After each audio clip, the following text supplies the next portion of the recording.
महाराज जी, मेरा एक प्रश्न है, किसी भी रिश्ते में अहंकार, ईगो और स्वाभिमान मतलब सेल्फ रिस्पेक्ट में कैसे फर्क करें? आज पूरा विश्व आपको सुनता है। आप देखो, स्वाभिमान को हम जान नहीं पाए, इसलिए हम स्वाभिमान को, देहाभिमान को ही स्वाभिमान समझते हैं। अपनी कुल, अपनी जाति, अपने पद, अपनी प्रतिष्ठा को हम स्वाभिमान समझते हैं। हम धर्म के विरुद्ध नहीं चल सकते, उसे स्वाभिमान कहते हैं। कि हम धर्म, जैसे जब मुगलों ने आक्रमण किया तो स्वाभिमान की रक्षा के लिए हमारे सनातन धर्मियों ने स्वयं आत्महत्या कर ली, गला कटवा लिया, लेकिन विधर्म को स्वीकार नहीं किया।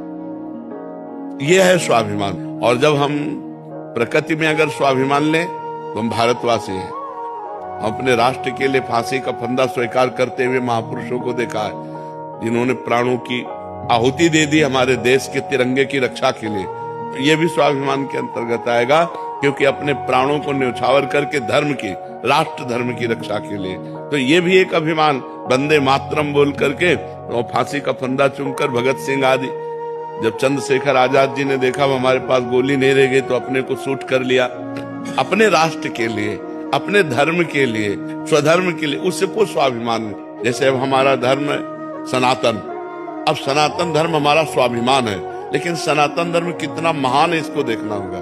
सनातन ब्रह्म है, सनातन वायु है, सनातन पृथ्वी है, सनातन जल है, सनातन श्री कृष्ण है, सनातन श्री राम है। हम अपने इस धर्म के पालन के लिए प्राण त्याग देंगे तो हमारी सदगति हो जाएगी। स्वाभिमान जागतिक, प्राकृतिक, प्रपंच को लेकर के नहीं, वो अभिमान होता है। और जो भागवतिक धर्म को लेकर होता है उसे स्वाभिमान कहते हैं। जैसे हम अपने धर्म की रक्षा के लिए प्राण त्याग देंगे, चाहे जितना कुछ हो जाए, हम धर्म भ्रष्ट नहीं हो सकते।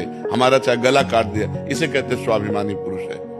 अभिमानी पुरुष कहते हैं उसे जो अन्य बातों को, प्राकृतिक बातों को लेकर गर्व करता है, लेकिन ये स्वाभिमान तो बना रहना चाहिए। इस स्वाभिमान पर चोट आने पर हमें सहन नहीं करना। उसका निराकरण कैसे करें? अब हम देख रहे सामने वाला अपमान करता चला, अब हम शांत हो, राधा राधा राधा, शांत, कोई उत्तर नहीं, मौन।